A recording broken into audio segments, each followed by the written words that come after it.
ನಮಸ್ಕಾರ ಎಲ್ಲರಿಗೂ. ಹೇಗಿದ್ದೀರಾ ಎಲ್ಲರೂ?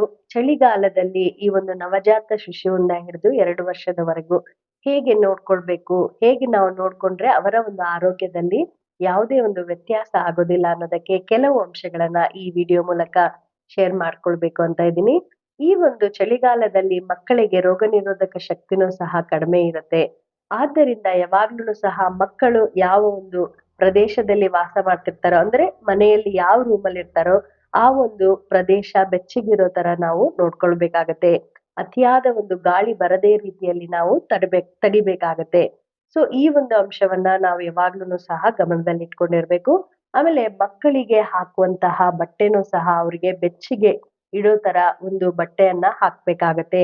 ದೇಹವನ್ನ ಪೂರ್ತಿಯಾಗಿ ಕವರ್ ಮಾಡುವಂತಹ ಒಳ್ಳೆಯ ಒಂದು ಬಟ್ಟೆಯನ್ನ ಮೆತ್ತಗಿರುವ ಬಟ್ಟೆಯನ್ನ ಮಕ್ಕಳಿಗೆ ಹಾಕಿದ್ರೆ ಇದರಿಂದ ಬೆಚ್ಚಗೆ ಅವರು ಯಾವುದೇ ತರದ ಚಳಿಯಿಂದ ಆಗುವಂತಹ ಶೀತ ಇರಬಹುದು, ಕೆಮ್ಮಿರಬಹುದು, ಕಫ ಕಟ್ಟೋದಿರಬಹುದು, ಈ ತರದ ದೈಹಿಕ ಸಮಸ್ಯೆಗಳಿಂದ ಮಗುವನ್ನ ನಾವು ರಕ್ಷಣೆ ಮಾಡಬಹುದು. ಆಮೇಲೆ ತಾಯಿನೂ ಸಹ ಪೌಷ್ಟಿಕಾಂಶಯುಕ್ತ ಆಹಾರವನ್ನ ಸೇವಿಸ್ಬೇಕು. ಎದೆ ಹಾಲನ್ನ ಸರಿಯಾದ ಒಂದು ಸಮಯಕ್ಕೆ ಮಗುವಿಗೆ ಕೊಟ್ಟಾಗ ಅವರ ಒಂದು ರೋಗ ನಿರೋಧಕ ಶಕ್ತಿನೂ ಸಹ ಚೆನ್ನಾಗಿರುತ್ತೆ. ಈಗ ಮಗು 1 ವರ್ಷ ಮೇಲಾಗಿದೆ, ಅವ್ರಿಗೆ ಬೇರೆದನ್ನು ಸಹ ಆಹಾರ ಕೊಡ್ತಾ ಇದ್ದೀವಿ ಅಂದಾಗ ಅವರಿಗೆ ತಕ್ಕಂತಹ ಆಹಾರವನ್ನ ಮನೆಯಲ್ಲಿ ತಯಾರಿಸಿದ ಆಹಾರವನ್ನ ಸರಿಯಾಗಿ ಮಕ್ಕಳಿಗೆ ಕೊಡೋದ್ರಿಂದ ಅವರ ಒಂದು ದೇಹದಲ್ಲಿ ಆರೋಗ್ಯ ಸರಿಯಾಗಿರುತ್ತೆ.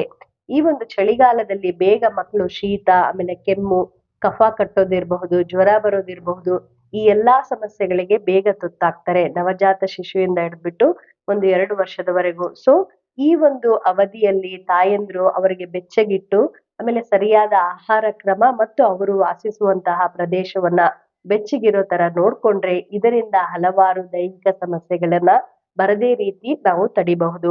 ಈ ಒಂದು ಅಂಶಗಳನ್ನ ನಾವು ಗಮನದಲ್ಲಿಟ್ಕೊಂಡ್ರೆ ಮಕ್ಕಳಿಗೆ ಬೇಗ ಯಾವುದೇ ದೈಹಿಕ ರೋಗಗಳು ಚಳಿಗಾಲದಲ್ಲಿ ಬರೋದಿಲ್ಲ. ಸೊ ಈ ವಿಡಿಯೋ ಹೇಗಿತ್ತು ಅಂತ ನೀವು ನನಗೆ ಕಮೆಂಟ್ ಮೂಲಕ ತಿಳಿಸಿ. ಈ ವಿಡಿಯೋ ನಿಮ್ಗೆ ಉಪಯುಕ್ತ ಅನ್ಸಿದ್ರೆ ಬೇರೆಯವ್ರ ಜೊತೆಗೂ ಸಹ ಶೇರ್ ಮಾಡಿ. ಮತ್ತೆ ಮುಂದಿನ ಸತಿ ಒಂದು ಉಪಯುಕ್ತ ಮಾಹಿತಿಯೊಂದಿಗೆ ನಿಮ್ ಮುಂದೆ ಇರ್ತೀನಿ.